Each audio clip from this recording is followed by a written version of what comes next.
My husband left after making me pay off a $80,000 debt. My revenge left their property in ruins. I still remember that moment vividly, as if it were happening to me all over again. My husband told me he was leaving right after I had cleared his family's $80,000 debt. His mom smirked and said, "We never liked you anyway," but they had no clue what I had planned next. I sat there staring at the zeros on my bank statement. A hollow victory was etched across my face. $80,000 gone, just like that. But it wasn't the money that left me feeling empty inside. It was the words that followed, cutting deeper than any financial loss ever could.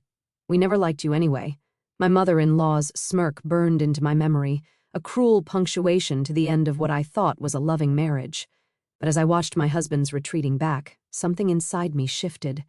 They thought this was the end. They had no idea it was just the beginning. Hey, beautiful people. Your support means everything to me. Help me reach my next big milestone by hitting that subscribe button. It's free, supports the channel, and ensures you never miss an amazing video. Let's dive in. When I first met Jack, it was like a scene straight out of a romantic comedy. I was juggling an armful of books at the university library, and he came to my rescue just as they were about to tumble to the floor. Our eyes met, and I swear I could hear the swelling of orchestra strings in the background. His warm brown eyes crinkled at the corners when he smiled, and I was instantly smitten. We dated for 2 years before he proposed. It was a simple affair, a picnic in the park where we had our first date. When he got down on one knee, I didn't hesitate for a second. "Yes," I exclaimed, throwing my arms around him. I thought I knew what true happiness felt like at that moment. The wedding was small but beautiful. Jack's family seemed welcoming enough, if a bit reserved. His mother, Eleanor, hugged me and whispered, "Welcome to the family, dear. I was over the moon, ready to start our life together." The first few years of our marriage were blissful. We were young, in love, and full of dreams. Jack had just started his career in finance, and I was working as a teacher. We weren't rich by any means, but we were comfortable. We talked about buying a house, starting a family, all those things young couples dream about. But beneath the surface, financial pressures were building. Jack's salary wasn't increasing as quickly as we'd hoped, and the cost of living in the city was skyrocketing. We started to argue more about money, about our future plans. Still, I believed we could weather any storm together. Then came the night that changed everything. Jack came home late. His tie loosened, a haunted look in his eyes. I knew something was wrong before he even opened his mouth. "Sarah," he said, his voice barely above a whisper, "I need to tell you something." My heart raced as he explained. His family, his parents, and his younger sister were in deep financial trouble. Years of poor investments and lavish spending had caught up with them. They were facing bankruptcy, possible legal troubles, and the loss of their home. "How much?" I asked, dreading the answer.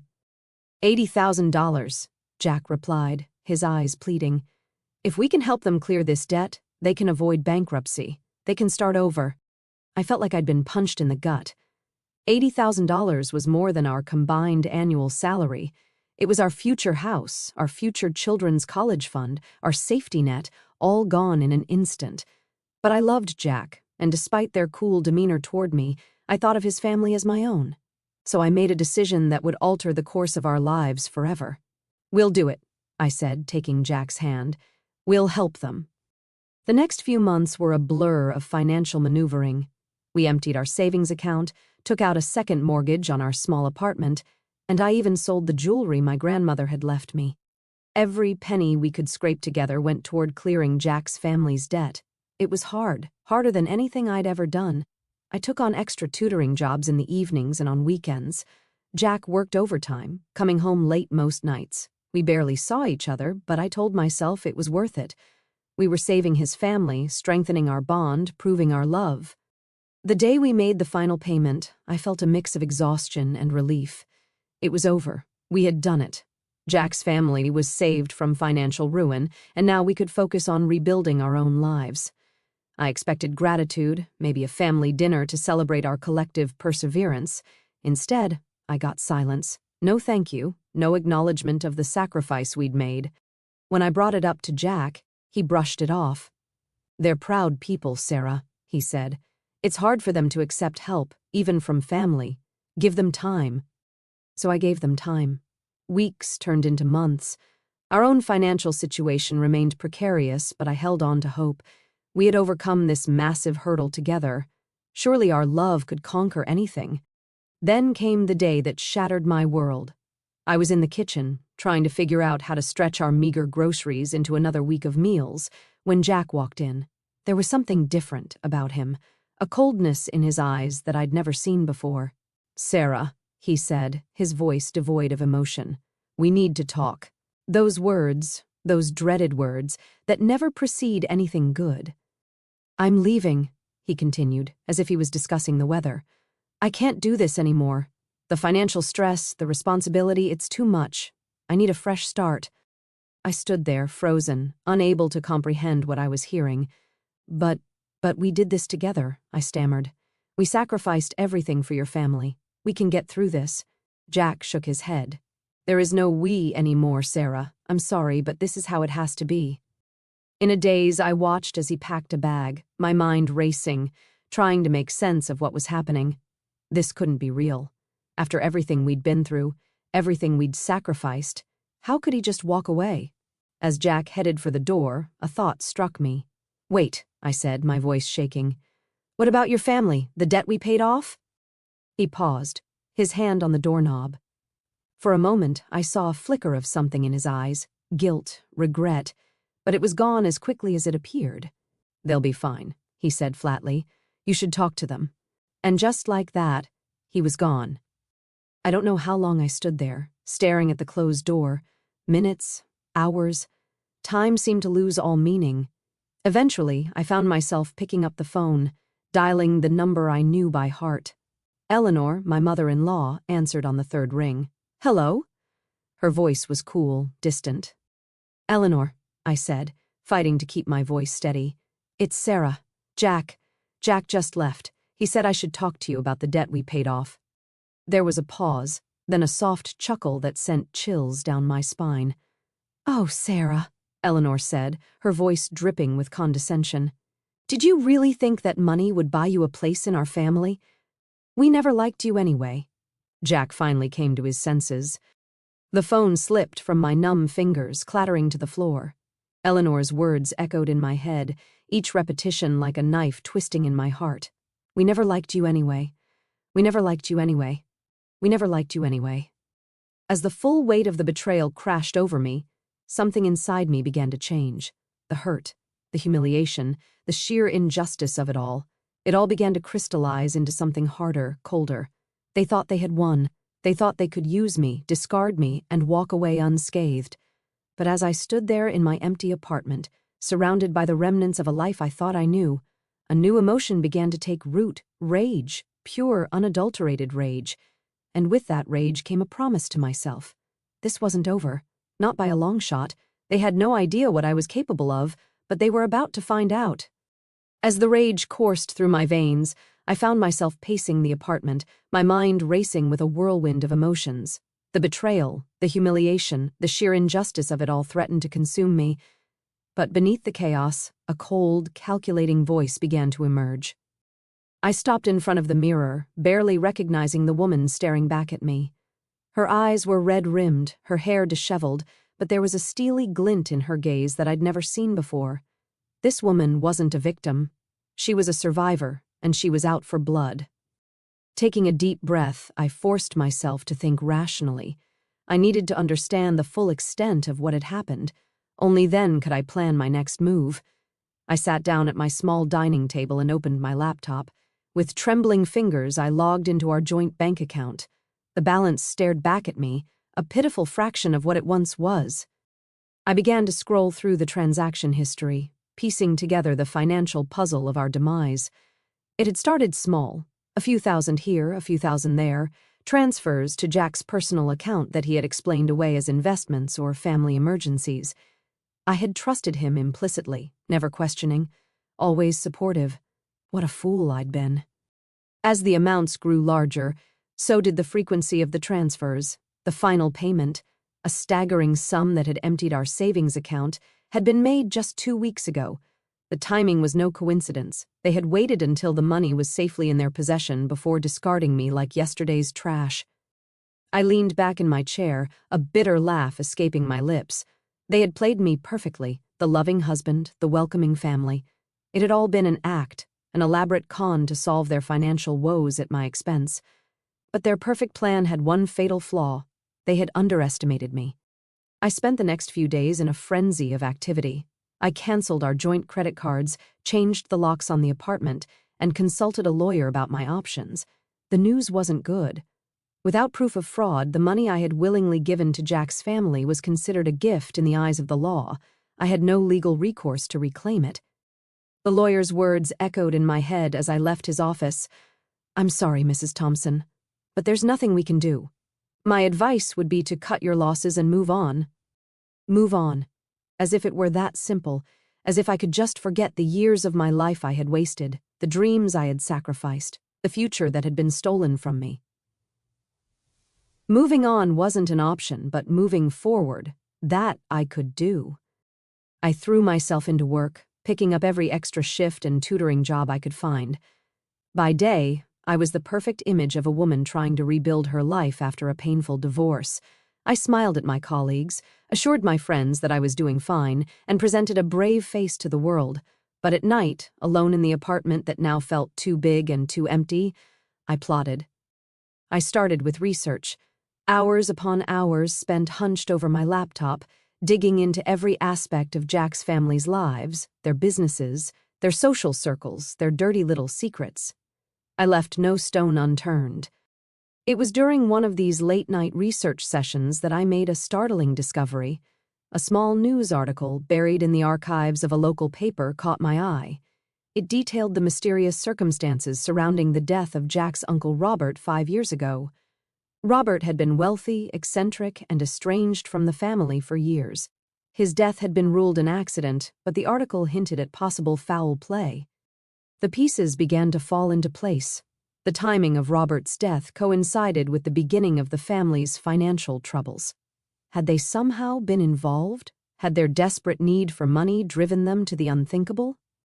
I saved the article, along with dozens of other potentially incriminating pieces of information I had uncovered. Slowly but surely, I was building a dossier on the family that had ruined my life. Every scrap of evidence, every whisper of scandal, it all went into my growing file of ammunition. But information alone wasn't enough. I needed a plan, a way to use this knowledge to bring them down, and for that I needed help. I reached out to an old college friend, Alex, who now worked as a private investigator. Over coffee, I shared a sanitized version of my story, painting myself as a concerned ex-wife who feared her husband's family might be involved in illegal activities. Alex listened intently, his brow furrowed. "This is serious stuff, Sarah," he said when I had finished. "If even half of what you suspect is true, we're talking about major fraud, possibly even worse. Are you sure you want to get involved in this?" I met his gaze steadily. "I'm already involved, Alex. I just want the truth." He nodded slowly. "All right, I'll see what I can dig up. But Sarah," he added, his voice softening, "be careful. These people have already shown they're capable of hurting you. Don't do anything rash." I thanked him for his concern, all the while knowing that rash didn't even begin to cover what I had in mind. The weeks that followed were a blur of activity. By day, I continued my charade of the healing divorcee.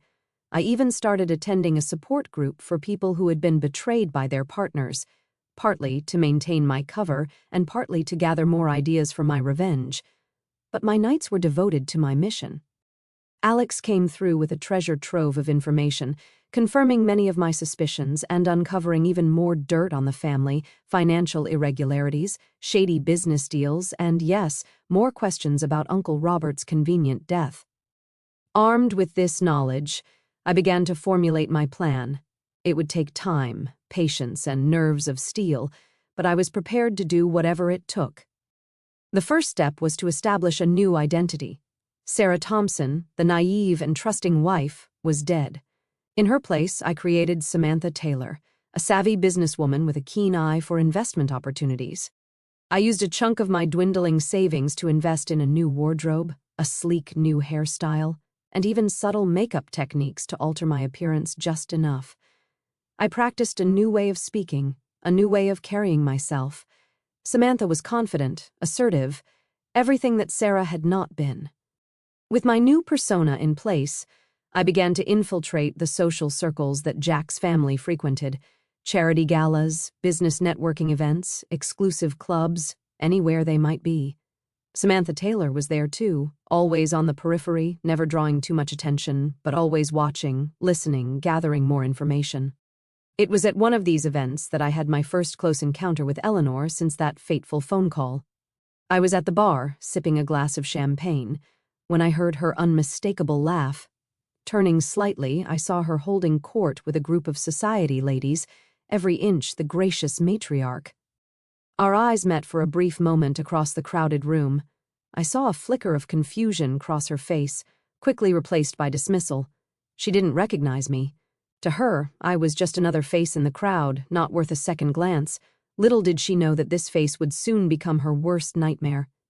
As I watched Eleanor turn back to her admirers, a cold smile played across my lips. The pieces were falling into place. Soon, very soon, I would be ready to strike. But first, I needed to secure my own financial future. The money I had lost might be gone, but I was determined to recoup my losses, and then some. I threw myself into learning about investing, spending hours studying market trends and financial reports. I started small, making cautious investments with what little money I had left. To my surprise, I discovered I had a knack for it. My investments began to grow, slowly but steadily. As my confidence grew, so did my ambition. I started taking calculated risks, leveraging my growing knowledge and the inside information I had gathered on various companies. Within months, I had not only recovered my initial investment, but was starting to see significant returns. The irony wasn't lost on me. The very skills I was using to rebuild my wealth were the same ones that Jack and his family had exploited for their own gain. But unlike them, I wasn't driven by greed. Every dollar I earned was another step closer to my ultimate goal. 1 year to the day after Jack had walked out of my life, I stood in my new apartment, looking out over the city skyline. The woman reflected in the window was unrecognizable from the broken shell I had been 12 months ago. Samantha Taylor was a force to be reckoned with, a woman with the means and the will to bring down those who had wronged her. I raised my glass in a silent toast to my own reflection. "Happy anniversary," I murmured, a predatory smile playing across my lips. The time for preparation was over. Tomorrow the real game would begin. As I lowered my glass, the weight of the moment settled over me. 1 year of meticulous planning, of reinventing myself, of lying in wait. Now, on the anniversary of my betrayal, it was time to set my plan in motion. The cruel revelation that had shattered my world would pale in comparison to what I had in store for them. The next morning I woke with a sense of purpose that had been building for months. I dressed carefully in a tailored black suit that screamed power and confidence, the armor of Samantha Taylor. As I applied my makeup, I studied my reflection. The woman staring back at me was unrecognizable from the naive teacher who had given everything for love. Good, that woman was dead. My first stop was a small cafe across town, far from my usual haunts. I'd arranged to meet Alex there, away from prying eyes. He was already seated in a corner booth when I arrived, a manila envelope on the table in front of him. "You sure about this, Sarah?" he asked as I slid into the seat across from him. Even after a year, he struggled to call me Samantha. Once you start down this road, there's no turning back. I met his concerned gaze with steely determination. "I'm sure, Alex. They took everything from me. It's time they learned the cost of their actions." He nodded slowly, sliding the envelope across the table. "Everything you asked for is in here. Financial records, communication logs, witness statements about Robert's death. It's all circumstantial, but it's enough to start asking questions." I finished for him. "Thank you, Alex. I couldn't have done this without you." As I stood to leave, he caught my wrist. "Sarah, Samantha, be careful. These people, they're dangerous. If they realize what you're doing." I gave him a small, cold smile. "Don't worry about me, Alex. I'm not the same woman they thought they could discard. I'm ready for whatever comes next." With the envelope tucked safely in my briefcase, I made my way to my next appointment. Over the past year, I'd cultivated a relationship with Janet Moore, an ambitious young journalist, always on the lookout for her big break. We met in a busy coffee shop, the buzz of conversation providing cover for our meeting. "Miss Taylor," Janet greeted me eagerly. "You said you had a story for me." I nodded, sliding a USB drive across the table. "Everything's on here: financial fraud, tax evasion, and possible involvement in a suspicious death, all tied to one of the city's most prominent families." Janet's eyes widened as she pocketed the drive. "This is big. Are you sure about your sources?" "Absolutely," I assured her. "Every piece of information has been verified. Of course, I'll need to remain anonymous." "Of course," Janet agreed quickly. "If this checks out, this could be the story of the year." I left Janet poring over the files, my heart racing with a mixture of anxiety and exhilaration. The first domino had been set in motion. Now I just had to wait for it to fall. The next part of my plan required a more personal touch. I'd spent months ingratiating myself into the same social circles as Jack S. family, always careful to stay just on the periphery of their awareness. Tonight was a charity gala that I knew Eleanor never missed, the perfect stage for our first real confrontation. As I entered the opulent ballroom, I felt eyes turn my way. Samantha Taylor had become known in these circles as a savvy businesswoman with deep pockets and a generous spirit, exactly the type of person Eleanor loved to cultivate for her pet projects. I made my way through the crowd, accepting a glass of champagne from a passing waiter. I could see Eleanor holding court near the center of the room, surrounded by her usual coterie of sycophants. Taking a deep breath, I stepped into her line of sight. It took a moment for recognition to flicker in her eyes. When it did, I saw a brief flash of shock, quickly masked by her usual haughty disdain. "Well, well," she said, her voice carrying just enough to draw the attention of those around her. "Look who decided to crawl out of whatever hole she's been hiding in. Sarah, isn't it? Jack's little mistake." I felt the eyes of the group on me, curiosity and mild disdain in their gazes. They were expecting me to crumble, to run away in tears like the weak woman they thought I was. Instead, I smiled, cold and sharp as a knife's edge. "Eleanor," I replied, my voice steady and clear. "How lovely to see you again, although I'm afraid you seem to have me confused with someone else. I'm Samantha Taylor." I extended my hand, noting with satisfaction how her eyes widened at the expensive watch on my wrist. "I don't believe we've been formally introduced." Eleanor's hand trembled slightly as she shook mine, her eyes darting around the group. I could almost see the gears turning in her head, trying to figure out how to play this unexpected development. "Of course," she stammered, her usual poise faltering. "My mistake." "Welcome, Miss Taylor. Are you new to our little circle?" "Relatively," I replied smoothly. "I've only recently moved my business interests to this area. I must say, I've heard so much about your family's ventures. Perhaps we could discuss them sometime. I'm always looking for new investment opportunities." Eleanor's face paled slightly at my words, a flicker of fear passing behind her eyes. Yes, perhaps. If you'll excuse me, I see someone I must speak with." As she hurried away, I could feel the curious gazes of the group on me. I gave them an enigmatic smile before melting back into the crowd. The seed had been planted. Now I just had to watch it grow.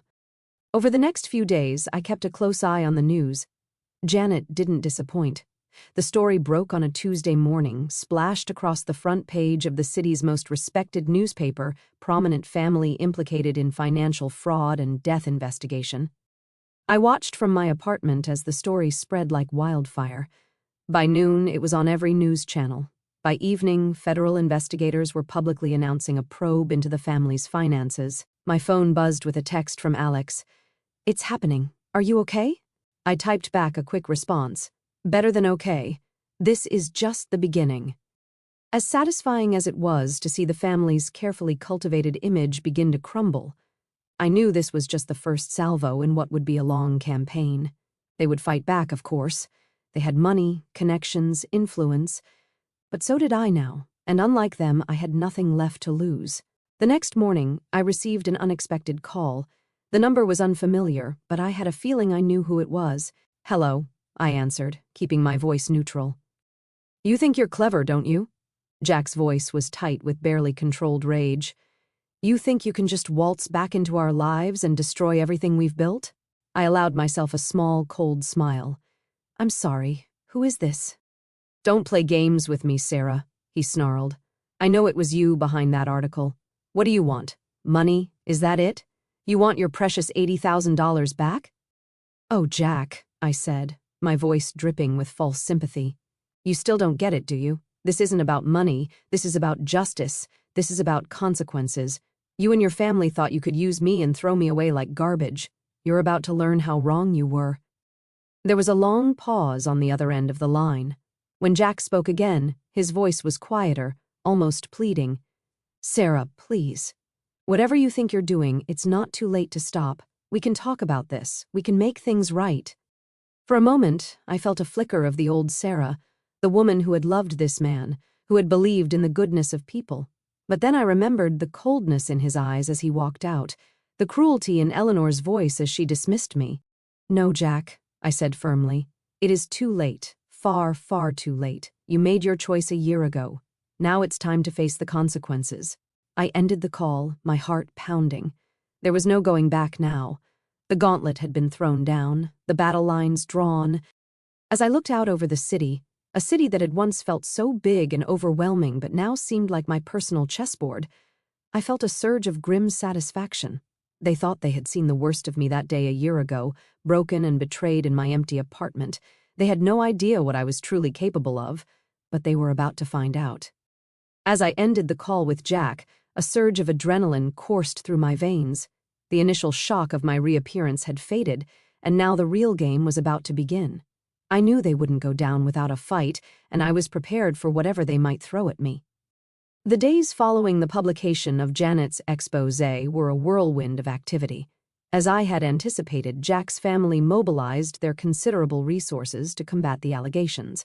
Their PR team worked overtime, issuing statements that painted them as victims of a smear campaign. They hired the best lawyers money could buy, threatening lawsuits against anyone who dared to repeat the slanderous lies about their business dealings. But I was ready for them. Every denial they made, every threat they issued, only served to keep the story in the public eye. And with each passing day, more evidence seemed to surface, corroborating the initial claims and raising new questions. I watched it all unfold from the shadows, careful not to draw too much attention to myself. Samantha Taylor remained a peripheral figure, a successful businesswoman with no apparent connection to the unfolding drama, but behind the scenes I was pulling strings, feeding carefully curated information to key players in the media and law enforcement. It was during this time that I experienced what I can only describe as a dark epiphany. As I sat in my apartment one evening watching yet another news report about the investigation into Jack's family, I realized something fundamental had changed within me. The pain of betrayal, the burning desire for justice, these emotions had been my driving force for so long. But now, as I watched my carefully laid plans come to fruition, I felt something else, a cold, calculated satisfaction that went beyond mere revenge. I realized that I wasn't just seeking to right a wrong anymore. I was reshaping the world around me, bending it to my will. The power I now wielded, the ability to build people up or tear them down with a few well-placed words or actions, was intoxicating. For a moment, this realization frightened me. Had I become the very thing I despised? Was I any better than Jack and his family, manipulating others for my own ends? But then I thought of Eleanor's smirk, of Jack's cold dismissal, of the years of my life I had sacrificed for nothing. No, I decided. I was not like them. They had acted out of greed and selfishness. I was delivering justice, not just for myself, but for all the others they had undoubtedly wronged over the years. With this new clarity of purpose, I redoubled my efforts. I reached out to my network of contacts, seeking any additional information that could be used against Jack's family. It was during one of these conversations that I stumbled upon something unexpected. An old business associate of Jack's father let slip a crucial piece of information, the existence of an offshore account that hadn't been mentioned in any of the financial records I had uncovered so far. This account, he hinted, was where the real skeletons in the family's closet were buried. I knew I had to get my hands on the details of this account, but doing so would require more than just my usual methods of information gathering. I would need to get physically close to the family, to access their private records. The opportunity presented itself sooner than I expected. A charity event was being held at the family's sprawling mansion, a transparent attempt to rehabilitate their tarnished image. As Samantha Taylor, I had received an invitation. It was time to step out of the shadows and into the lion's den. The night of the event, I dressed with particular care, a sleek black dress that hugged my curves, paired with subtle but expensive jewelry. I wanted to project an image of wealth and sophistication, someone who belonged in these rarefied circles. As I entered the mansion, I couldn't help but feel a twinge of nerves. This was the closest I had been to Jack and his family since that fateful day a year ago, but I steeled myself, slipping into the persona of Samantha Taylor like a second skin. I mingled with the other guests, carefully making my way closer to where Jack and Eleanor stood, greeting people with forced smiles. I could see the strain around their eyes, the tension in their postures. The ongoing investigation was clearly taking its toll. Finally, I found myself face to face with them. Jack's eyes widened in recognition, a mix of emotions flashing across his face, shock, anger, and something that might have been regret. "Miss Taylor," Eleanor said, her voice tight, "how unexpected to see you here." I smiled, all warmth and charm. "I wouldn't miss it for the world. Your family's charitable work is legendary." The slight pause before the last word was deliberate, a subtle reminder of the cloud hanging over them. Jack's jaw clenched, but he managed a stiff nod. "We appreciate your support, Miss Taylor. If you'll excuse us, we have other guests to greet." As they moved away, I allowed myself a small smile of satisfaction. Phase 1 complete. I was in the house. Now for Phase 2. Under the guise of looking for the restroom, I slipped away from the main party. The upper floors of the house were off limits to guests, but that didn't deter me. I had come prepared with a small lockpicking kit concealed in my clutch. Heart pounding, I made my way to Jack's father's study. I knew from my research that this was where he kept his most sensitive documents.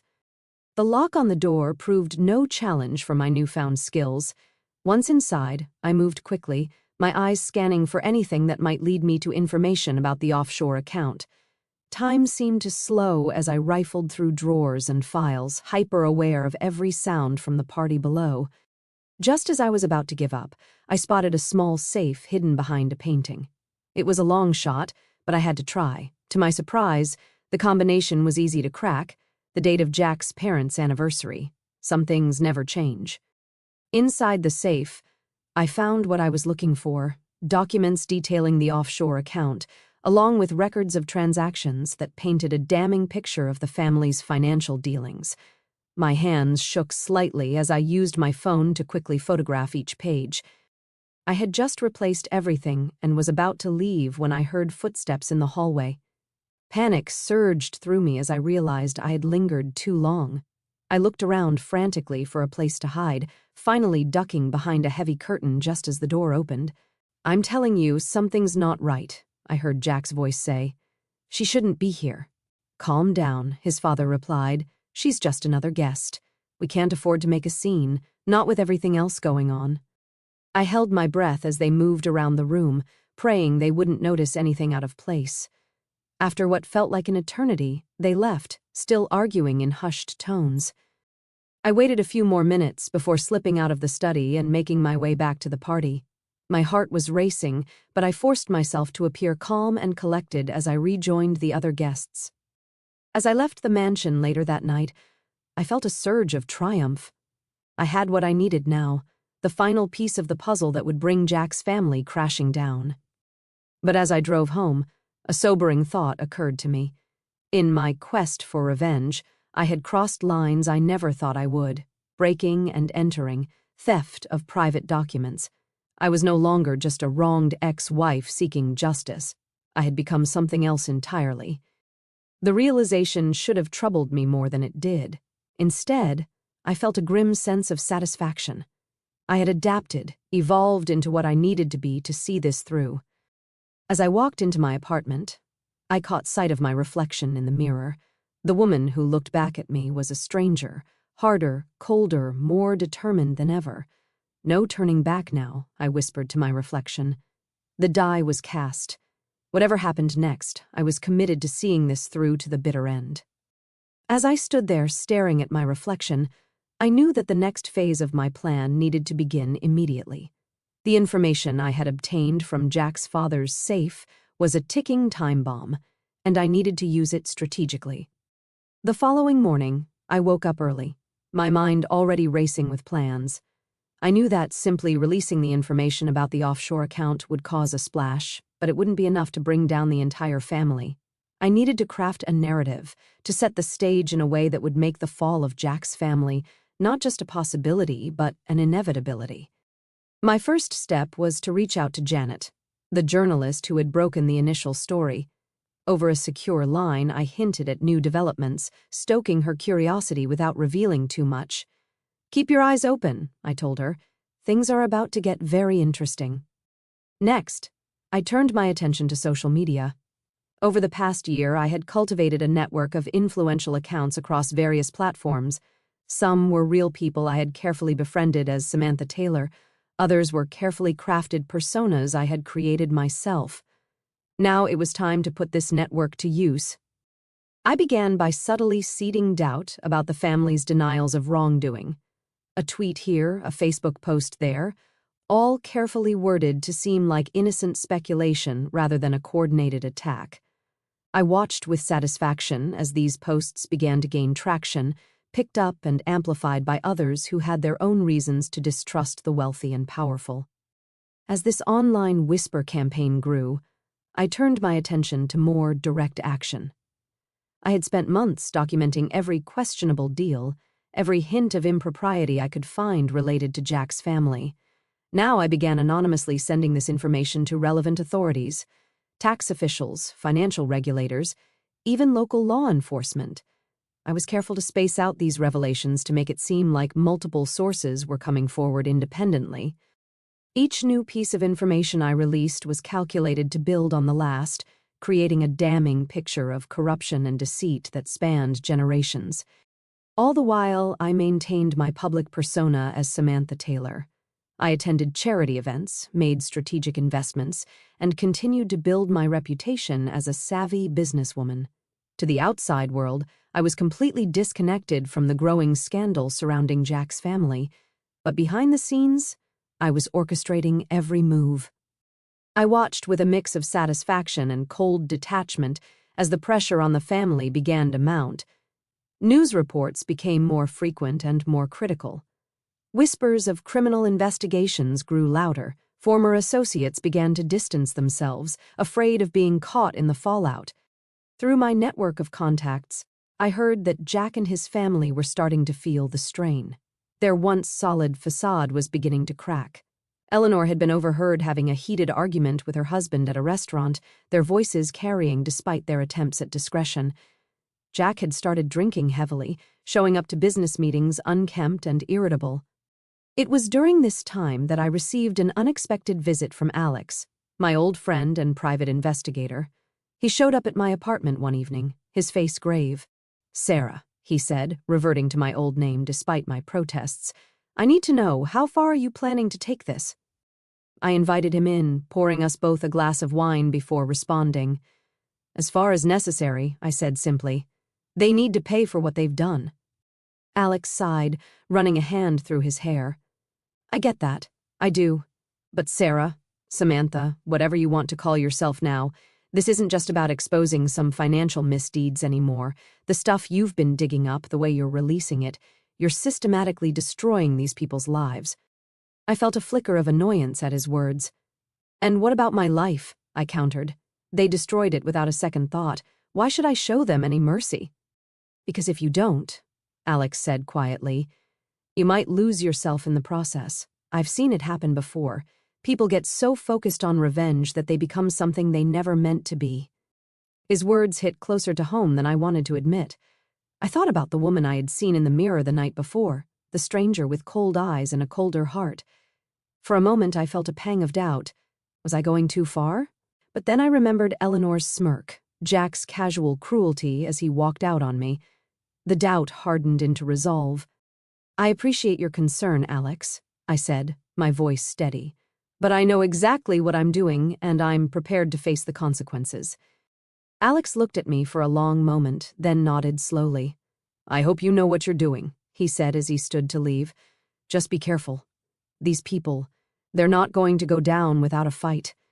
After he left, I sat alone in my apartment, turning his words over in my mind. Alex was right about one thing: Jack's family wouldn't give up easily. They had too much to lose.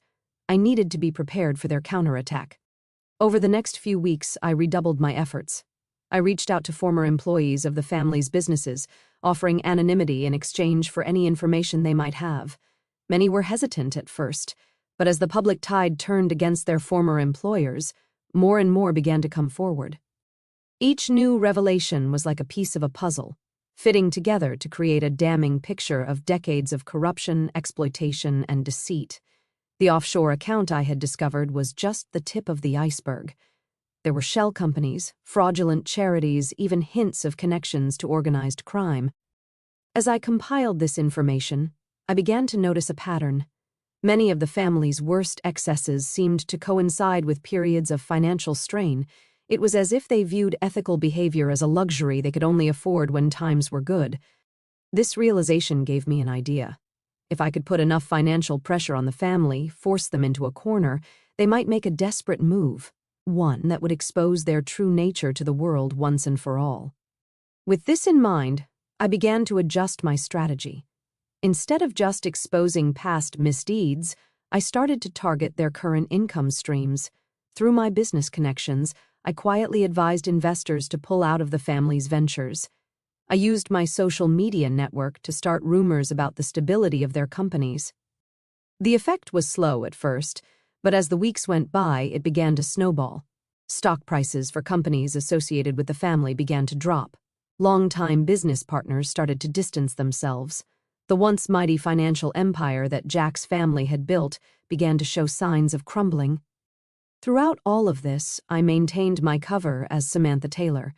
I even reached out to Jack directly, offering my sympathies for the difficulties his family was facing. The conversation was tense, filled with unspoken accusations and barely concealed hostility. "I don't know what game you're playing," Jack said at one point, his voice low and angry. "But if you think you can take us down, you're sadly mistaken. We've weathered worse storms than this." I just smiled, my voice honey-sweet with false concern. "I'm sure you have, Jack. I'm just offering my support as a friend. After all, we all go through difficult times, don't we?" The look in his eyes as we ended the call told me everything I needed to know. He suspected my involvement, but he couldn't prove anything. More importantly, he was scared. The unshakable confidence that had once defined him was gone, replaced by a desperate, cornered look. As I hung up the phone, I felt a surge of cold satisfaction. The stage was set. The players were in position. Now it was time for the final act to begin. I walked to my window, looking out over the city that had once seemed so vast and impersonal. Now it felt like my chessboard, with Jack's family as the pieces I was methodically removing. "Check," I whispered to myself, a small, cold smile playing on my lips. "Your move." As I stood by the window, savoring the moment of anticipation, I knew that the time had come to launch my first major offensive. The groundwork had been laid, the tensions had been building, and now it was time to watch the first domino fall. The next morning, I put the final touches on a comprehensive dossier I had compiled. It contained irrefutable evidence of the family's financial fraud, including details of the offshore account I had discovered in Jack's father's safe.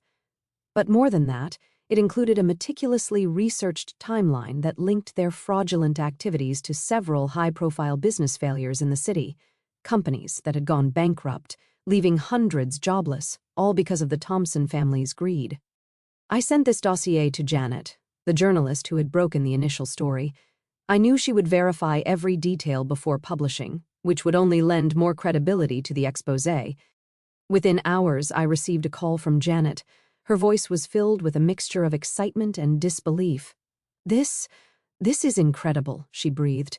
"If even half of this checks out, it's not just fraud we're talking about, it's a systematic dismantling of the city's economy for personal gain. How did you get all this?" I smiled to myself, pleased by her reaction. "I have my sources," I replied cryptically. "The important thing is, can you run with it?" Can I? This is the story of a lifetime. But are you sure about this? Once this goes public, there's no going back. The Thompsons will be ruined. For a moment, I felt a flicker of hesitation. Was I really ready to destroy the family so completely? But then I remembered the cold dismissal in Jack's eyes, the cruel smirk on Eleanor's face. My resolve hardened. I'm sure, I said firmly. The public deserves to know the truth. The story broke the next day, splashed across the front page of every major newspaper and leading every news broadcast. The reaction was immediate and explosive. Social media exploded with outrage. Longtime business associates publicly distanced themselves from the family, and within hours, there were calls for a formal investigation. I watched it all unfold from the safety of my apartment, a glass of champagne in hand. It was surreal to see the fruits of my labor playing out on such a grand scale. The family's carefully constructed image was crumbling before my eyes, and I felt a surge of vindication. But I knew this was just the beginning. The Thompsons wouldn't go down without a fight, and I had to be prepared for their counterattack. It came sooner than I expected. That evening, as I was preparing for bed, my phone rang. It was an unknown number, but I had a feeling I knew who it was. "Hello, Sarah," Jack's voice came through, tight with barely controlled rage. Or should I say Samantha? I have to hand it to you. I didn't think you had it in you. I kept my voice cool and composed. "I'm sorry, who is this?" "Don't play dumb," he snarled. "We know you're behind this. I don't know how you got that information, but if you think you can take us down, you're sadly mistaken. We have resources you can't even imagine." "Is that a threat, Jack?" I asked, allowing a hint of steel to enter my voice. "Because from where I'm standing, you're not in much of a position to be making threats." There was a long pause on the other end of the line. When Jack spoke again, his voice was quieter, almost pleading. "Sarah, please. Whatever you think we've done to you, this isn't the way. We can talk about this, make things right." For a moment, I felt a flicker of the old Sarah, the woman who had loved this man. But then I remembered the coldness in his eyes as he left me, the casual cruelty with which he had discarded our life together. My heart hardened. "Make things right?" I repeated, my voice dripping with sarcasm. "Oh, it's far too late for that. You made your choice a year ago. Now you get to live with the consequences." I ended the call before he could respond, my heart pounding. I knew I had just thrown down the gauntlet, and the real battle was about to begin. Over the next few days, I watched as the Thompsons scrambled to contain the damage. They hired a high-powered PR firm, issued statements denying all wrongdoing, and threatened lawsuits against anyone who repeated the slanderous lies about their business dealings. But it was too late. The evidence I had provided was too comprehensive, too damning to be easily dismissed. More whistleblowers came forward, emboldened by the initial revelations, former employees, business partners, even distant family members, all with stories of the Thompsons' misdeeds. The family's social standing, once unassailable, began to crumble. Invitations to elite events were rescinded. Longtime friends suddenly became scarce. Even their charitable foundation, once the cornerstone of their public image, came under scrutiny as questions arose about how donations were being used. I watched it all unfold with a sense of grim satisfaction, but I knew better than to let my guard down. This was just the first strike, and the Thompsons still had resources and connections. They wouldn't go down without a fight. My suspicions were confirmed when I received a call from Alex, my private investigator friend. "Sarah," he said, his voice urgent, "you need to be careful. I've heard chatter that the Thompsons are hiring people to dig into your past. They're looking for anything they can use against you." I felt a flutter of anxiety but quickly suppressed it. I had anticipated this move and taken precautions. "Let them dig," I replied. "Samantha Taylor's background is airtight, and Sarah Thompson, well, she doesn't exist anymore." Alex sighed heavily. "Just watch your back, okay? These people are desperate, and desperate people are dangerous." After hanging up, I sat in my apartment, thinking over my next move.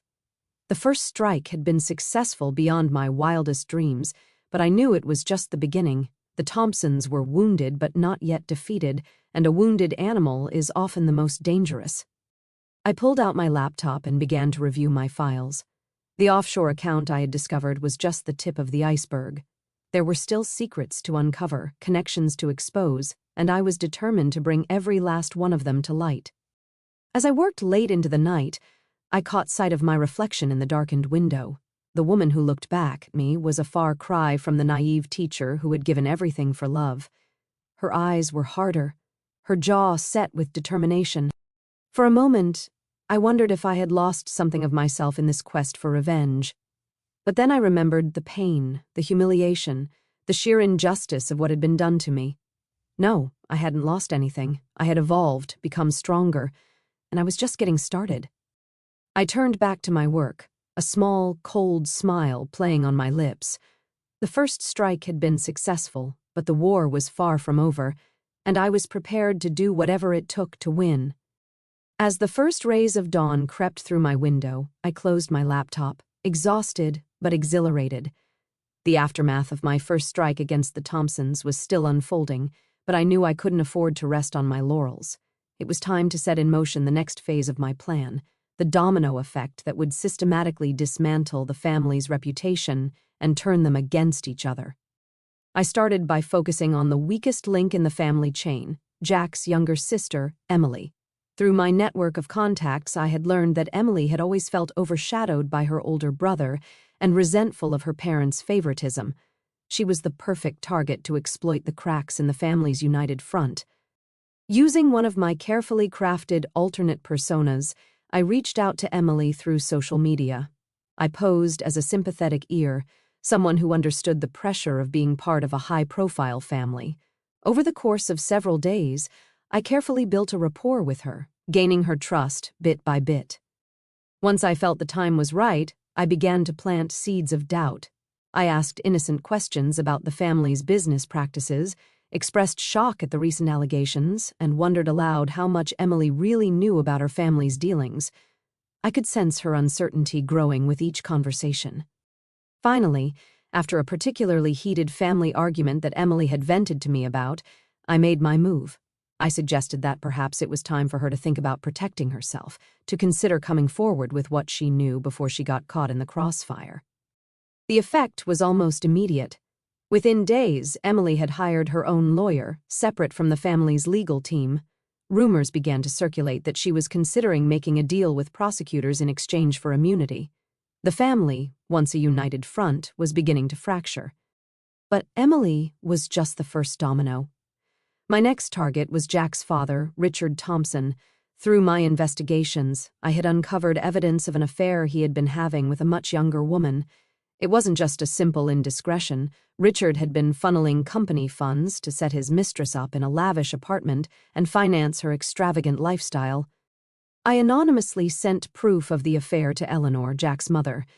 The evidence included financial records, photographs, and even a recording of Richard promising his mistress that he would leave Eleanor for her. I made sure the package was delivered when I knew Richard would be at home, maximizing the potential for a confrontation. The fallout was spectacular. Eleanor, always the picture of poise in public, lost her composure entirely.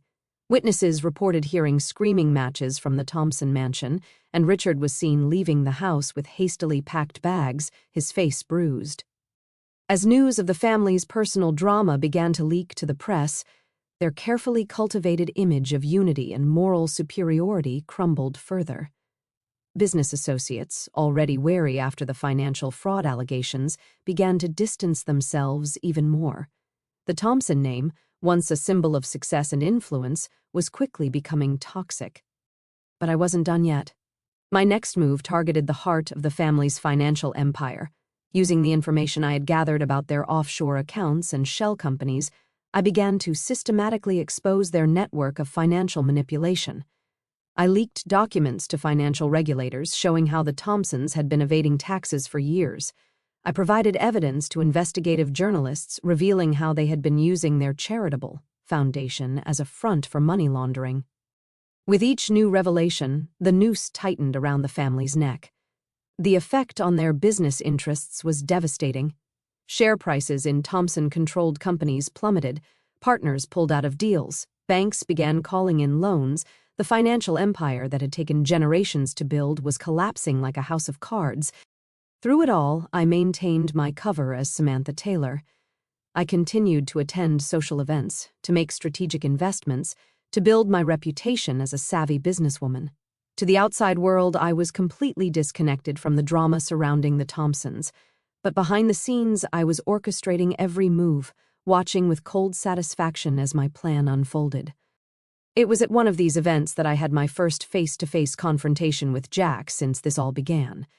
He cornered me at the bar, his eyes bloodshot, his usually immaculate appearance disheveled. "I know it's you," he hissed, his breath reeking of expensive scotch. "I don't know how you're doing it, but I know you're behind all of this." I met his gaze coolly, taking a sip of my champagne. "I'm afraid I don't know what you're talking about, Jack. Are you feeling all right? You look a bit stressed." His hand shot out, gripping my arm tightly. "Don't play games with me, Sarah. You've destroyed everything, my family, our business, our reputation. It's all gone. Are you happy now?" For a moment, I felt a flicker of the old pain, the old love. But then I remembered the coldness in his eyes as he left me, the casual cruelty with which he had discarded our life together. My heart hardened. "You seem to have me confused with someone else, Mr. Thompson," I said, my voice icy. "Now I suggest you remove your hand before I call security." He released me, stepping back as if burned. The look in his eyes was a mixture of fury and desperation. "This isn't over," he growled before storming away. As I watched him go, I felt a surge of triumph. The mighty Jack Thompson reduced to a drunken, paranoid wreck. It was everything I had dreamed of and more. But even as I savored my victory, a small voice in the back of my mind whispered a warning. Was this really justice, or had I crossed a line into something darker? The woman I used to be, the kind, compassionate teacher who believed in second chances, would have been horrified by what I had become. I pushed the thought aside. There was no room for doubt, not when I was so close to achieving my goal. The Thompsons had shown me no mercy, no compassion. Why should I extend any to them? As I left the event, I received a text from one of my informants. There was chatter that the FBI was preparing to move against the Thompsons. Indictments were being drawn up. The end was in sight. I smiled to myself as I slid into the back of my waiting car. The dominoes were falling, each one toppling the next in a cascade of destruction. Soon there would be nothing left of the Thompson family's power and influence but ruins. And standing atop those ruins would be me, Samantha Taylor, risen from the ashes of Sarah Thompson, the architect of their downfall, the instrument of justice long delayed but finally delivered. As my car glided through the nighttime streets, I allowed myself a moment of reflection. The path I had chosen was not an easy one. It had required me to become someone I never thought I could be, cold, calculating, ruthless. But looking at the results, I couldn't bring myself to regret it. The game was nearly over, and I intended to savor every moment of my victory. As my car wound its way through the city streets, the glow of my recent triumph began to fade, replaced by a gnawing sense of unease. I had come so far, orchestrated so much, but I couldn't shake the feeling that something was about to change. My instincts, honed over the past year of careful planning and execution, were screaming at me to be on guard. Those instincts proved correct. The very next morning, I woke to a flurry of messages and missed calls, all from various contacts in my carefully cultivated network. The news they brought was unexpected and potentially game-changing. Mark Thompson, Jack's estranged cousin and the black sheep of the family, had suddenly reappeared on the scene.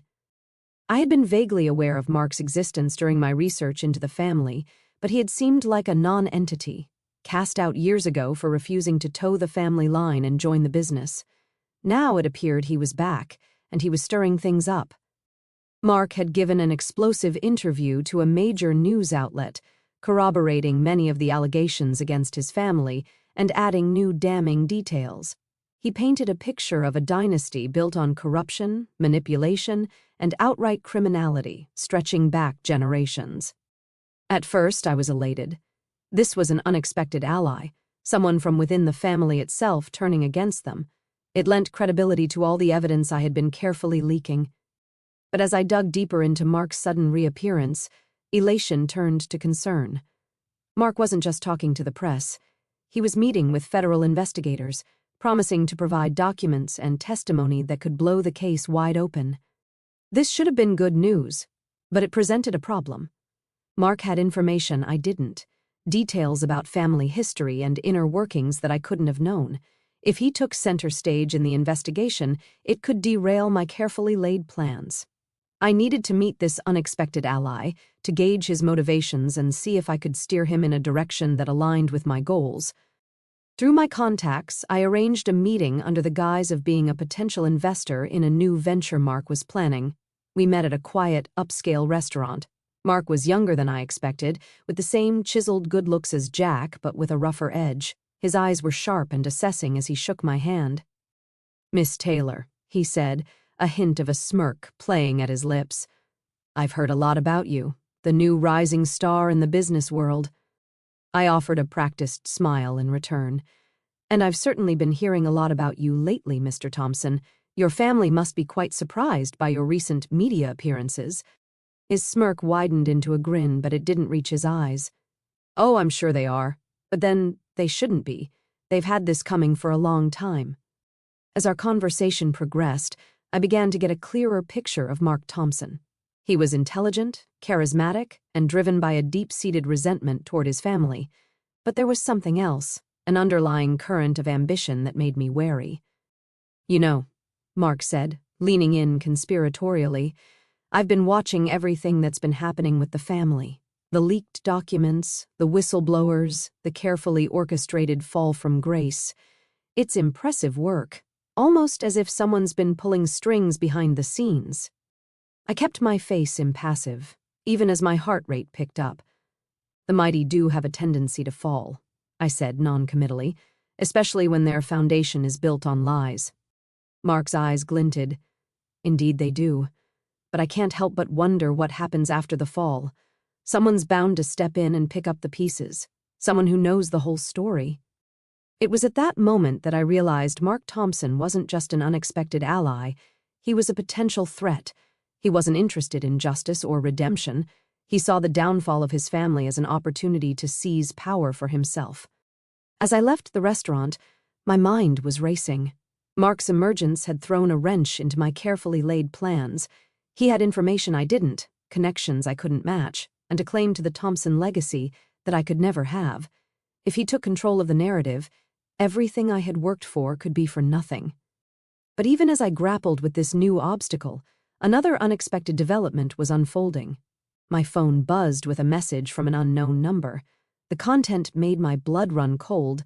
"I know who you are and what you're doing. We need to meet. The old Thompson factory, tomorrow at midnight. Come alone." My first instinct was to ignore it, to dismiss it as a trap. But something about the message, the choice of location, made me pause. The old Thompson factory had been the site of one of the family's earliest triumphs, long since abandoned and forgotten by most. It wasn't the kind of place an outsider would choose. Against my better judgment, I decided to go. But I wasn't going in unprepared. I reached out to Alex, my private investigator friend, and asked him to be on standby, ready to intervene if things went south. The next night, as I approached the dilapidated factory, every nerve in my body was on high alert. The moonlight cast eerie shadows across the abandoned lot, and the only sound was the crunch of gravel under my feet. As I neared the entrance, a figure stepped out of the shadows. My heart nearly stopped when I recognized her. It was Eleanor Thompson, Jack's mother and the family matriarch. "Hello, Sarah," she said, her voice as cool and collected as ever. Or should I say Samantha? "We have a lot to discuss." For a moment, I considered turning and running. But I stood my ground, meeting her gaze steadily. "I'm listening," I said. Eleanor's lips curved into a small, humorless smile. "You've been busy this past year. Very busy indeed. I have to admit, I underestimated you. We all did." "I'm not sure what you're talking about," I started to say, but she cut me off with a wave of her hand. "Please, let's not insult each other's intelligence. I know exactly what you've been doing. The leaked documents, the whisper campaigns, the strategic revelations. It's quite impressive, really. You've dismantled in months what took generations to build." I remained silent, waiting to see where this was going. Eleanor sighed, suddenly looking every one of her years. What you may not realize, Sarah, is that you and I have more in common than you might think. I too once found myself cast aside by this family, used and discarded when I was no longer convenient. This was not at all what I had expected. Eleanor had always seemed the perfect matriarch, the steel at the core of the Thompson family. But as she began to tell her story, I found myself reassessing everything I thought I knew. Eleanor, it turned out, had married into the Thompson family as a young woman. Like me, she had been dazzled by their wealth and charm, and like me, she had soon found herself trapped in a world of secrets, lies, and ruthless ambition. I made a choice back then, Eleanor said, her eyes distant with memory. I chose to fight from within, to play their game but on my own terms. I've spent decades building my own power base, my own network of allies and informants. And now, I'm ready to bring it all crashing down. I stared at her, my mind reeling. Why are you telling me this? I asked. Eleanor's gaze sharpened, focusing intently on me. Because, my dear, I'm offering you a choice. You can continue on your current path, dismantling the family piece by piece, or you can join forces with me, and we can destroy them in one fell swoop. As I stood there in the moonlight, facing the woman I had long considered my enemy, I realized that the game had changed once again. New allies, new obstacles, and a decision that could alter the course of everything I had worked for. The path forward was suddenly less clear, the outcome less certain. But one thing remained constant, my determination to see this through to the end, whatever that end might be. Eleanor's offer hung in the air between us, heavy with potential and danger. For a long moment I stood silent, my mind racing through the implications of this unexpected alliance. Could I trust her? Was this another manipulation? A last-ditch effort by the Thompsons to regain control of the situation?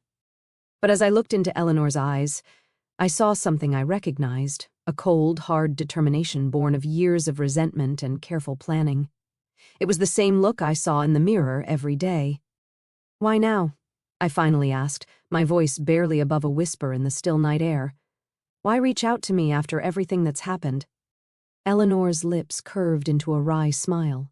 Because, my dear, you've done what I never could. You've brought them to their knees. But make no mistake, they're not defeated yet. Jack, Richard, the board members, they're planning something big, a last stand, if you will. And I want to be there when it all comes crashing down. I considered her words carefully. An alliance with Eleanor could give me insider information, access to resources I couldn't dream of. But it also meant trusting someone who had been at the heart of the family's machinations for decades.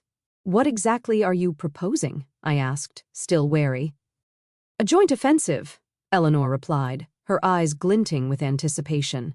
I have information about a secret board meeting happening in 3 days. Every major player in the Thompson Empire will be there, trying to salvage what's left of their power. It's the perfect opportunity to confront them all at once, to lay bare every dirty secret and corrupt deal. The idea was tantalizing, a chance to face them all, to see the look in their eyes as their world crumbled around them. It was everything I had been working toward.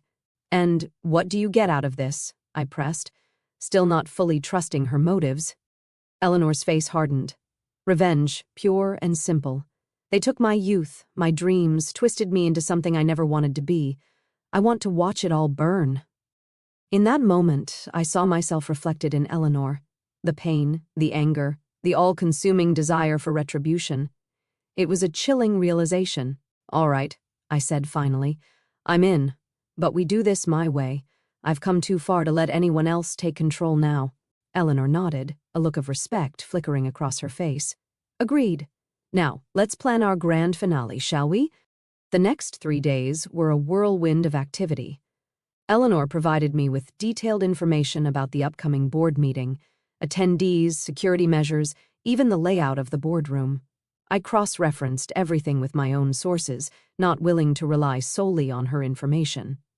Meanwhile, I prepared my final dossier of evidence, every shred of proof I had gathered over the past year, every damning email and incriminating financial record, all compiled into one devastating package.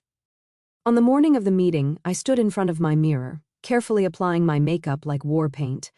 The woman who looked back at me was a far cry from the broken, betrayed wife I had been a year ago.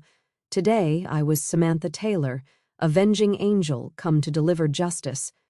Eleanor and I met outside the imposing Thompson corporate headquarters. She was dressed impeccably as always, but there was a fierce gleam in her eye that belied her calm exterior. "Ready?" she asked, offering me a small, conspiratorial smile. I nodded, squaring my shoulders. "Let's finish this." We strode into the building together, our heels clicking in unison on the marble floor. The security guards, recognizing Eleanor, waved us through without question. As we rode the elevator to the top floor, I felt a surge of adrenaline. This was it, the moment everything had been building toward. The boardroom fell silent as we entered. I saw shock, confusion, and then dawning horror on the faces of the assembled Thompson elite as they recognized me. Jack, sitting at his father's right hand, went pale. "What is the meaning of this?" Richard Thompson bellowed, rising to his feet. "Eleanor, what are you doing here and with her?" Eleanor's smile was razor-sharp. "Sit down, Richard. It's time we had a family meeting." Before anyone could react, I stepped forward, dropping my thick dossier on the polished boardroom table with a resounding thud. "Ladies and gentlemen of the board," I began, my voice steady and clear. "My name is Sarah Thompson. Some of you may remember me as Jack's wife. Others may know me as Samantha Taylor, the up-and-coming businesswoman. Today, I'm here in my true role, the architect of your downfall." The room erupted into chaos. Jack lunged toward me, but Eleanor smoothly stepped in his path. "I wouldn't do that if I were you, dear," she said, her voice dripping with false sweetness. I raised my voice over the commotion. "In this file is evidence of every illegal deal, every corrupt practice, every dirty secret the Thompson family has been hiding for generations, financial fraud, tax evasion, bribery, and yes, even murder." At the word murder, a hush fell over the room. All eyes turned to Richard, whose face had gone ashen. "You've built your empire on the backs of others," I continued, my voice growing stronger with each word. "You've crushed anyone who stood in your way, used and discarded people like they were nothing. Well, today is the day you answer for it all." I turned to Jack, meeting his eyes for the first time. The man I had once loved looked small and pathetic now, his expensive suit unable to hide the fear in his eyes. "You thought you could use me and throw me away," I said, my voice low and intense. "You thought I was weak, that I would just disappear. You were wrong." Eleanor stepped forward then, her presence commanding the room's attention. "For years, I've watched this family rot from the inside out," she declared. "I've played my part, bided my time, but no more. It ends today." Richard found his voice at last, his face contorted with rage. "You treacherous—" "After everything I've given you," Eleanor cut him off, her laugh bitter and cold. "You've given me nothing but years of misery and shame. Well, now I'm taking it all back." As if on cue, the boardroom doors burst open. A team of FBI agents flooded in, led by a grim-faced man in a suit. "Richard Thompson," the lead agent announced. "You and your associates are under arrest for a litany of charges, including fraud, racketeering, and conspiracy to commit murder. You have the right to remain silent." The next few minutes were a blur of activity. Board members were handcuffed and led away, their protests falling on deaf ears. I watched with a sense of surreal detachment as Jack was escorted out, his eyes meeting mine one last time. A look of defeat, a final understanding, passed between us. As the room emptied, I found myself standing alone with Eleanor. The adrenaline of the confrontation was wearing off, leaving me feeling oddly hollow. "It's over," I said, my voice sounding distant to my own ears. Eleanor placed a hand on my shoulder, her touch surprisingly gentle. "No, my dear," she said softly. "It's just beginning. The world is about to change, and we're the ones who changed it." As we walked out of the boardroom together, leaving behind the ruins of the Thompson Empire, I felt a strange mix of emotions, triumph, yes, but also a sense of loss. The quest that had consumed my life for the past year was over. The question now was, who was I without my revenge? But as we stepped into the sunlight outside the Thompson building, I realized that Eleanor was right. This wasn't an ending. It was a new beginning. I had torn down an empire of corruption and greed. Now I had the chance to build something better in its place. The future stretched out before me, full of possibilities, and for the first time in a long time, I felt ready to embrace it. As Eleanor and I stepped out of the Thompson building, we were immediately engulfed by a sea of flashing cameras and shouting reporters. The news of the arrests had spread like wildfire, and the media frenzy was in full swing. We pushed through the crowd, neither of us willing to comment at this stage. My mind was still reeling from the events that had just unfolded. We made our way to a nearby cafe, seeking a moment of quiet to process what had happened. As we sat down with our coffees, Eleanor looked at me with a mix of admiration and concern. "You did it, Sarah," she said softly. "You brought them down. How does it feel?" I stared into my coffee, struggling to put my emotions into words. I'm not sure," I admitted. "Part of me feels triumphant, vindicated, but there's also this emptiness I didn't expect." Eleanor nodded knowingly. "Revenge is a curious thing. It consumes you, drives you forward, but once it's achieved, it leaves a void." Her words resonated deeply. For so long, my entire existence had been focused on this singular goal. Now that it was accomplished, I felt adrift, unsure of my next move.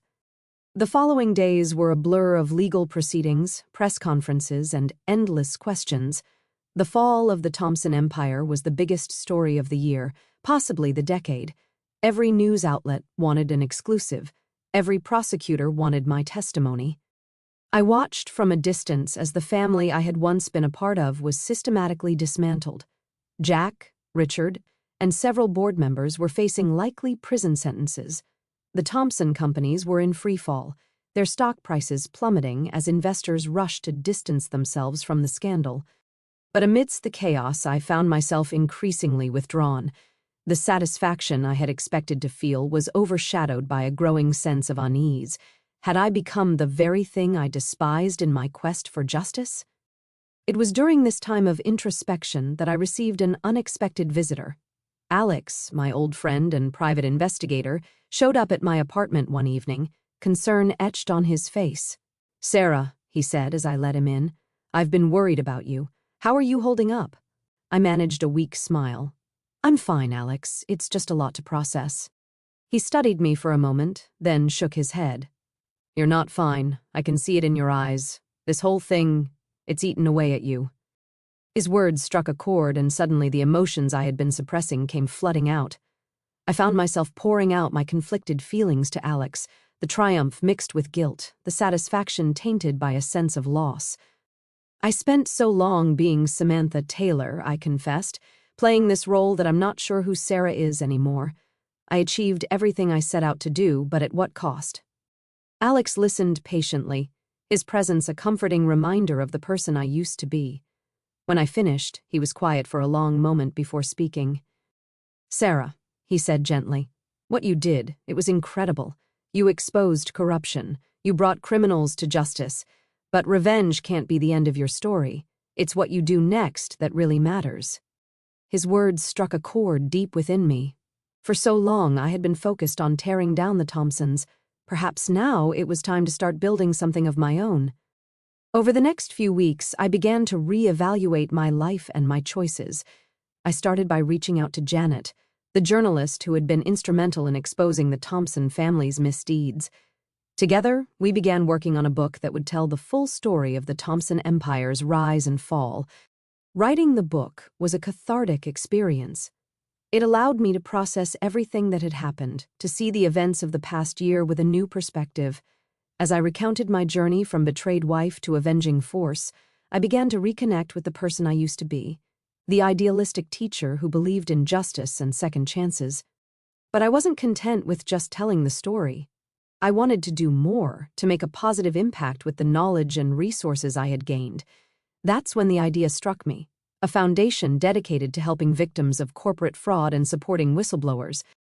I threw myself into this new project with the same determination I had once applied to my revenge. I used my connections as Samantha Taylor to secure funding and support. The Sarah Thompson Foundation quickly gained traction, becoming a beacon of hope for those who had been wronged by powerful corporations. As the foundation grew, I found myself spending more time in my old neighborhood, working with community organizations and schools.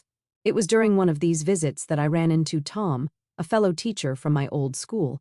"Sarah," he exclaimed, his eyes wide with surprise. "Is that really you?" I felt a moment of panic, my instincts screaming at me to retreat into my Samantha Taylor persona. But I took a deep breath and smiled. "It's me, Tom, it's me." We talked for hours, catching up on everything that had happened. Tom listened with amazement as I gave him a condensed version of my story. When I finished, he shook his head in disbelief. "I always knew you were strong, Sarah," he said. "But this is incredible. You've been through so much, and yet here you are, still trying to make the world a better place." His words touched something deep inside me. For the first time in a long time, I felt like Sarah again. Not the naive woman I had been, but a stronger, wiser version of myself. As the months passed, I gradually stepped back from my Samantha Taylor persona. I didn't abandon her entirely. She was a part of me now, a reminder of what I was capable of,